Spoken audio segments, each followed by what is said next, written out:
நான் ஜின்களையும் மனிதர்களையும் எனக்கு அடிபணிய வேண்டும் என்பதற்காகவே அன்றி வேறு எதற்காகவும் படைக்கவில்லை. நான் அவர்களிடமிருந்து எந்த வாழ்வாதாரத்தையும் நாடவில்லை. அவர்கள் எனக்கு உணவளித்திட வேண்டுமென்றும் நான் நாடவில்லை. நிச்சயமாக அல்லாஹுவே உணவளிப்பவனாகவும் பெரும் ஆற்றலுடையவனாகவும் வலிமை மிக்கவனாகவும் இருக்கின்றான்.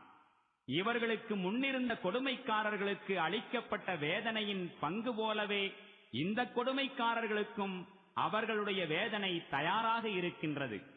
அதற்காக இவர்கள் என்னிடம் அவசரப்பட வேண்டாம். நிராகரிப்பாளர்களுக்கு இறுதியில் எந்த நாளை குறித்து அவர்களுக்கு அச்சுறுத்தப்பட்டு வருகின்றதோ அந்த நாளில் மாபெரும் அழிவு இருக்கின்றது.